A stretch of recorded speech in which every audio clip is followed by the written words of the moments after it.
பஞ்சத்வாரக யாத்திரையில இப்ப நம்ம இருக்கிறது சுதாம துவாரகா, சுதாமபுரி. இந்த ஆக்சுவலா போர்பந்தர்ங்கிறது கொஞ்சம் நவீனம் பேர் தான். இதோட ஒரிஜினல் பேரே சுதாமபுரி தான், சுதாமபுரி. ஸோ இந்த ஊர்ல சுதாமரோட வீடு இது. ஆக்சுவலா இது சுதாமரோட வீடு. சுதாமர் அவரோட மனைவி குழந்தைங்களோட அவர் இருந்த வீடு இது.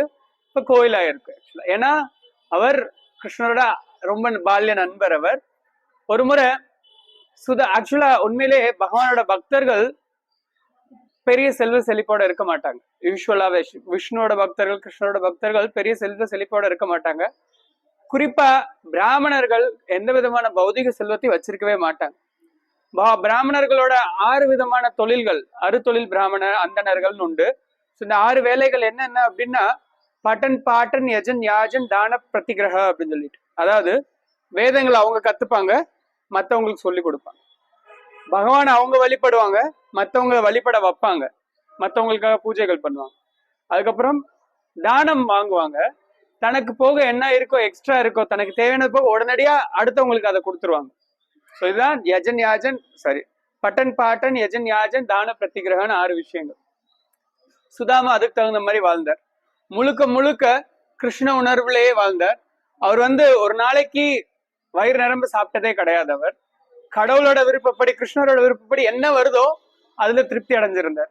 ஆனா குழந்தைகள் பட்னியா இருக்காங்க, அவரோட மனைவியும் ஒழுங்கா உணவு சாப்பிடல, நல்ல உடைகள் கிடையாது. அப்படிங்கறதால அவங்க ரொம்ப இவ்வளோ இக்கட்டான சூழ்நிலையில, இவ்வளவு ஏழ்மையான சூழ்நிலையில இருந்தாலுமே ஒரு வார்த்தை கூட தன்னோட கணவரை நொந்துகிட்டதோ கடிஞ்சுக்கிட்டதோ கிடையவே கிடையாது. அவங்க ஒரு பணிவான நல்ல ஒரு பெண்மணிக்கு அடையாளமா, ஒரு ஸ்திரீ தர்மத்துக்கு உதாரணமா சுதாமாவுக்கு சேவை பண்ணிக்கிட்டே இருந்தாங்க. ஏன்னா அவங்களுக்கு தெரியும் அவர் ஒரு நல்ல ஒரு பிராமணர், நல்ல ஒரு பக்தர். அப்படிங்கறதால அவங்களுக்கு என்ன விதமான பணிவிடைகள் தேவையோ அது எல்லாமே பண்ணி கொடுத்துக்கிட்டே இருந்தாங்க.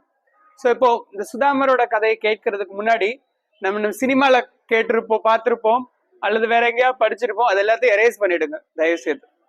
இப்ப நம்ம பேசுற விஷயம் ஸ்ரீமத் பாகவதத்துல இருந்து இதை மனசுல பதிவு வச்சுக்கோங்க. இந்த ஸ்ரீமத் பாகவதத்தோட 2 அத்தியாயங்கள்ல இந்த சுதாமர் துவாரகைக்கு போற விஷயங்கள் விளக்கப்பட்டிருக்கு. 10வது காண்டத்துல சுதாமா இவ்வளவு ஏழ்மை நிலையில இருந்தாலும் ஒரு முறை அவரோட மனைவி கொஞ்சம் அவரை ரெக்வெஸ்ட் பண்றாங்க, பணியோட கேட்கிறாங்க, நீங்க செஞ்சுதான் ஆகணும் அப்படிங்கிற மாதிரி எல்லாம் ரொம்ப பணியோட கேட்கிறாங்க.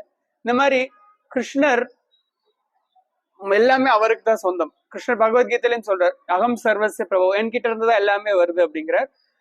போக்தாரா மிக தபசாம் சர்வலோக மகேஸ்வரம் இன்னொரு இடத்துலயும் சொல்றார், எல்லா லோகங்களுக்கும் அதிபதி நான் தான், எல்லாத்தையும் என்ஜாய் பண்றது நான் தான் அப்படின்னு சொல்றார், எல்லாத்தையும் அனுபவிக்கிறவரும் நான் தான் அப்படின்னு கிருஷ்ணர் பகவத்கீதையிலும் சொல்றார். ஸோ நீங்க அவர் உங்களோட நெருங்கின நண்பரும் கூட, நீங்க ஏன் கிருஷ்ணர் கிட்ட போய் கொஞ்சம் கேட்க கூடாது அப்படிங்கிற. சுதாமருக்கு அதுல பெரிய இஷ்டம் கிடையாது. ஏன் அப்படின்னா பகவானோட பக்தர்கள் எப்பவுமே கிருஷ்ணர் கிட்ட போய் எனக்கு இது வேணும் அது வேணும் கிருஷ்ணன்னு கேட்கறதே கிடையாது. ஏன் அப்படின்னா ஏன்னா அவங்க முழுக்க பகவான் கிட்ட சரணடைஞ்சிருக்கிறதால தனக்கு என்ன வேணும் அப்படிங்கிறது நம்மளை விட கிருஷ்ணருக்கு பெட்டரா தெரியும். நமக்கு உண்மையான தேவை என்னங்கிறது நம்மளை விட அவருக்கு பெட்டரா தெரியும். ஸோ அவர்கிட்ட நம்ம பூர்ணமா சரணடைஞ்சிருக்கிறதால அவர் நம்மளை பத்திரமா பார்த்துக்கிறார், நமக்கு என்ன வேணுமோ அதை கரெக்டா கொடுக்குறார். இதையும் பகவத்கீதையில கிருஷ்ணன் சொல்றாரு, யோகக்ஷேமம் வகாமியகம், என்னோட பக்தர்களுக்கு என்ன தேவையோ அதை நானே கொடுத்து பாதுகாக்கிறேன் அப்படிங்கிற. ஸோ இத சுதாமர் ரொம்ப தெளிவா தெரிஞ்சுக்கிட்டார். பட் இருந்தாலும் அவர் கிருஷ்ணரை பார்க்கணும்னு ஒரு ஆசை. ஸோ இதை சாக்கா வச்சு ஒய்ஃப் கிட்ட போறேன் மண்டே ஆட்டிட்டு இதை சாக்கா வச்சு கிருஷ்ணரை பார்க்கறதுக்காக வர்றார். துவாரகைக்கு நடைப்பயணமாவே வர்றார். அதுக்கு முன்னாடி சுஷீலா தேவி அவங்க என்ன பண்றாங்கன்னா பக்கத்து வீட்டுல எல்லாம் போய் கடன் வாங்கி அவள் கொஞ்சம் கொடுத்து ஒரு துணி மூட்டையில கட்டி கொடுத்து அனுப்புறாங்க. அனுப்பும்போது கிருஷ்ணர் துவாரகைக்குள்ள நுழையிறார். சரி, சுதாமர் துவாரகைக்குள்ள நுழையிறார். நுழைஞ்சா அவர் ஆக்சுவலா என்ன ட்ரெஸ் போட்டிருந்தார் அப்படின்னா ஒரு ஒரு ஒரு கிழிஞ்சு போன வேஷ்டி, அழுக்கான ஒரு வேஷ்டி, வயசான தோற்றம், ஒரு பிரகாசமா ஒரு பணக்கார இது கிடையவே கிடையாது. ஸோ நம்ம ஏற்கனவே ஜாம்பவான் குகையில வச்சு பார்த்தோம். நம்ம கிருஷ்ணரை பார்க்க யாரெல்லாம் வர்றாங்க? தேவர்கள் எல்லாரும் கூட வர்றாங்க. துவாரகையில எல்லா மக்களும் பாக்குறது மாதிரி நடந்து போறாங்க, துவாரகாவாசிகள்லாம் பாக்குற மாதிரி. ஸோ சுதாமர் கம்ப்ளீட்டா தலைகீழா இருக்காரு இப்போ. பட் யாருமே அவருக்கு தடை விதிக்கவே இல்லை, எந்த கேட் கீப்பரும் தடை விதிக்கல. ஏன்னா கிருஷ்ணரோட ராஜ்யாங்கத்துல பிராமணர்களுக்கு எல்லா விதமான மரியாதையும் உண்டு அப்படிங்கறதால, பக்தர்களுக்கு குறிப்பா எல்லா விதமான மரியாதையும் உண்டுங்கிறதால எல்லாருமே சுதாமரை உள்ள அனுமதிச்சாங்க. ஒவ்வொரு கோட்டை வாயிலா தாண்டி தாண்டி உள்ள போறார். கிருஷ்ணரோட நேரடி அந்த புறத்துக்கே அவர் போறார். அப்போ கிருஷ்ணர் என்ன பண்ணிட்டு இருக்காரு அப்படின்னா, ருக்மணி தேவியோட உட்கார்ந்துருக்கார். ரத்ன சிம்ஹாசனத்துல ருக்மணி தேவியோட உட்கார்ந்துருக்கார். கிருஷ்ணர் சுதாமரை பார்த்த உடனே கிருஷ்ணரே நேரடியா வாசலுக்கே ஓடி வர்றார். ஓடி வந்து அவரோட பாதத்தை கழுவி, அந்த நம்ம ஆப்போசிட்ல இருக்க பிக்சரை பார்க்கலாம், அவரோட பாதத்தை கழுவி தீர்த்த தலையில புரோக்ஷனம் பண்ணிக்கிறார். ஏன்னா அவர் ஒரு டிவோட்டி, ஒரு பிராமணர் இப்படிதான் வரவேற்கணுங்கிற வேதிக் கலாச்சாரம் அது. ருக்மணி தேவி என்ன பண்றாங்க? ருக்மணி தேவி யாரு ஆக்சுவலா? சாக்ஷாத் மகாலட்சுமி, கிருஷ்ணரோட மனைவி. அவங்க ஒரு சாமரத்தை எடுத்து அந்த ஏழை பிராமணரான சுதாமருக்கு வீசுறாங்க. ஆக்சுவலா அங்க இருந்த துவாரகாவாசிகள், சுத்தி இருந்த எல்லா துவாரகாவாசிகளுக்கும் பெரிய ஆச்சரியம். நம்ம யார்கிட்ட, ஏன்னா கிருஷ்ணர் வந்து ராஜாவா இருக்கார், அவர் நேரடியா பண்ணணும்னு அவசியம் இல்ல. யாரோ ஒருத்தர்கிட்ட சொல்லி பண்ண சொல்லியிருக்கலாம். ஓகே, அந்த பிராமணன் வந்திருக்காரு, நீங்க எல்லாரும் போய் கவனிங்கன்னா 100 பேர் போய் நிக்க போறாங்க. சாமரம் வீசுறதுக்கு 1000 பேர் வந்து நிக்க போறாங்க, அவருக்கான தேவையான வசதிகள்லாம் செஞ்சு கொடுக்க. பட் கிருஷ்ணரும் ருக்மணியும் தானே வந்து அந்த விஷயத்த பண்றாங்க. சோ இது பகவான் தன்னோட பக்தர்கள் மேல எவ்வளவு பிரியம் வச்சிருக்காரு அப்படிங்கறத காட்டக்கூடிய விஷயம். சோ நம்ம ஜாம்பவான் கிட்ட இதே தான் பார்த்தோம். நம்ம பக்திக்கு பகவானை நம்ம கவரணும், பகவானை நம்ம புரிஞ்சுக்கணும் அப்படின்னா அதிக பலமோ அதிக பணமோ தேவை கிடையாது. சோ சுதாமரோட லீலையில அப்படித்தான், பக்தி ஒண்ணுக்கு மட்டும்தான் கிருஷ்ணர் கட்டுப்படுறார். சோ அதுக்கப்புறம் நலம் விசாரிக்கிறாங்க, ஒருத்தருக்கு ஒருத்தர் நலம் விசாரிக்கிறாங்க. சுவாரஸ்யமா, ரொம்ப சுவாரஸ்யமா கிருஷ்ணர் தன்னோட பால்ய லீலைகள் எல்லாம் ஞாபகம் வச்சு பேசுறாரு சுதாமர் கூட. இப்ப நம்ம பேசுறோம் இல்லையா, பழைய காலேஜ் ஃப்ரெண்ட் வந்துட்டா, சொந்தக்காரங்க வந்துட்டா எல்லா கதைகளும் பேசுறோம் இல்ல, கிருஷ்ணர் பேசுறாரு. சுதாமாக்கு ரொம்ப ஆச்சரியம். கிருஷ்ணா, நீங்க வந்து ஜெகத் ஆதி புருஷா, நீங்க பரம புருஷ பகவான், இத்தனைக்கு நீங்க ராஜாவும் கூட, ஆனா என்னையும் ஒரு மனுஷனை மதிச்சு என் கூட சர்வசாதாரணமா பேசுறீங்க அப்படின்னு சொல்லிட்டு ரொம்ப புலகாங்கிதம் அடைகிறார். அவருக்கு என்ன சொல்றது, பக்தியோட ரொம்ப ஆனந்தத்தை அடைகிறார் அவர். சோ அதுக்கப்புறம் ஆனா அவர் வந்து வந்த காரணத்தை பத்தி மூச்சே விடல. சோ அதுக்கப்புறம் கிருஷ்ணர் கேட்கிறார், எனக்கு என்ன கொண்டு வந்திருக்க சுதாமா சொல்லி கேட்கிறார். கேட்டுட்டு இவருக்கு அந்த அவலை எடுத்து கொடுக்க பயங்கர கூச்சம். ஏன்னா கிருஷ்ணர் பண்ண உபச்சாரம், அதுக்கு இந்த அவல் எம்மாத்திரம் அப்படின்னு சொல்லிட்டு கிருஷ்ணருக்கு அவர் சுதாமா எதையுமே சொல்லவும் இல்லை, காட்டவும் இல்லை. பட் கிருஷ்ணர் என்ன பண்றார், அவர் இடுப்புல சொருகி வச்சிருந்த பிடிச்சிடுறார். சதர், அதாவது மேல் வஸ்திரத்துல முடிச்சு போட்டு வச்சிருந்ததை பிடுங்கி சாப்பிட ஆரம்பிச்சிடுறார். சாப்பிட ஆரம்பிச்ச உடனே ஓகே ரொம்ப நல்லா இருக்கு, எனக்கு ரொம்ப பிடிச்ச அவல் சொல்லி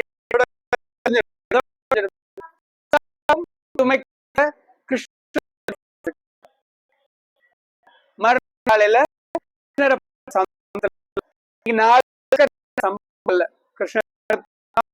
பூஜை பண்ண ருக்மணி வீசி விட்ட முழு